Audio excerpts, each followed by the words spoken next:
anak-anak, gimana kabarnya kelas 5? Baik kan? Hari ini Ustazah akan menjelaskan tentang persebaran flora dan fauna di Indonesia.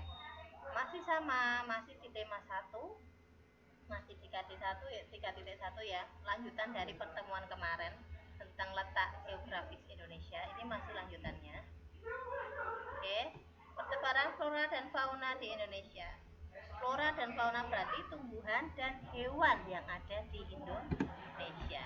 Oke, yang pertama adalah persebaran flora di Indonesia, berarti tumbuhannya ya. Yang pertama adalah persebaran di Indo-Malayan. Kemudian berarti Indo-Malayan dan Indo-Australian. Maksudnya apa? Nah, kalau Indo-Malayan itu meliputi persebaran floranya, itu meliputi kawasan Indonesia bagian barat. Nah, itu ada daerah mana saja toh? Nah, ini ada daerah Kalimantan, Sumatera, Jawa, dan juga Bali.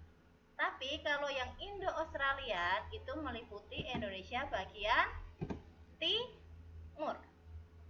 Ya, betul, meliputi Indonesia bagian timur, yaitu antara lain Sulawesi, Maluku, Nusa Tenggara. Nusa Tenggara kan ada Nusa Tenggara Timur, ada Nusa Tenggara Barat, dan juga Papua. Kemudian karakteristik flora di Indonesia ya. Tadi yang dari Indo-Malayan, karakteristiknya ada apa saja?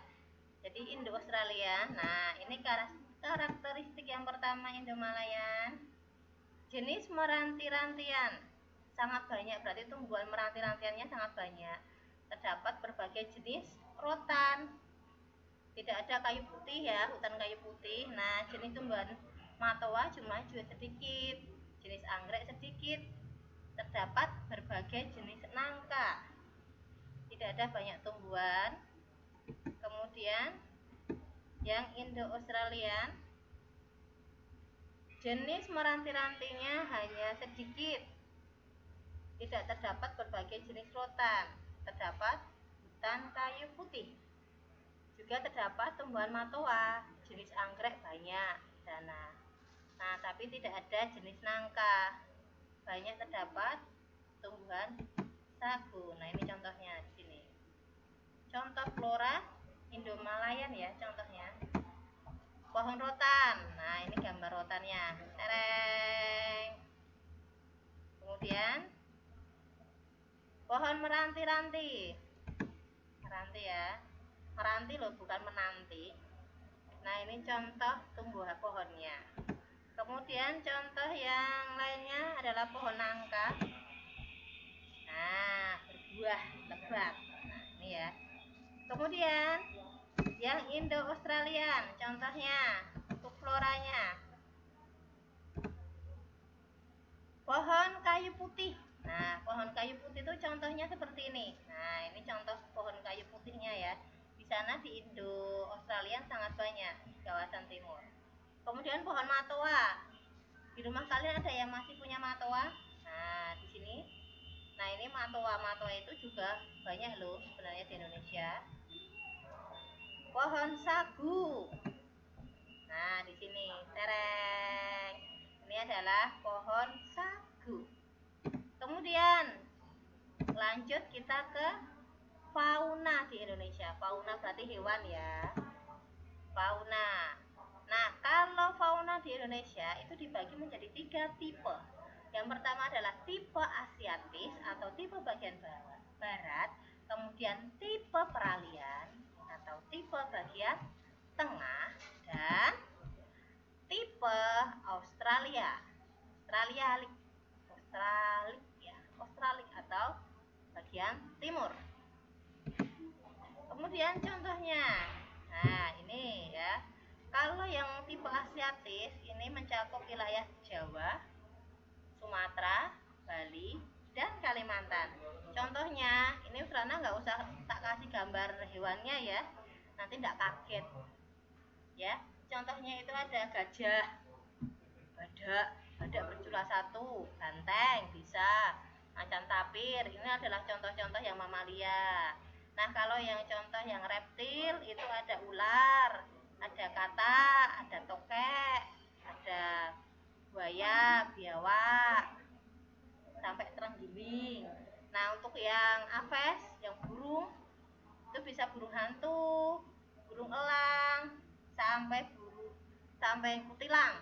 Kalau yang bagian ikannya biasanya pesut ya, ikan pesut. Itu masuk di tipe asiatis. Kemudian tipe peralihan atau bagian tengah.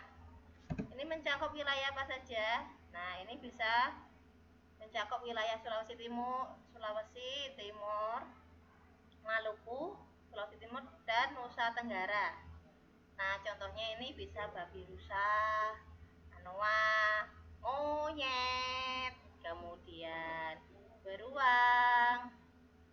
Terus ada juga nanti ikan duyung, ada monyet hitam, ada sapi, ada banteng, ya kan? Kalau reptil itu bisa ular, maleo. Terus ada juga burung dewata, rangkong, nah itu juga bisa. Kemudian tipe Australik bagian timur ya, itu mencakup wilayahnya itu Halmahera, Papua, dan Kepulauan Aru.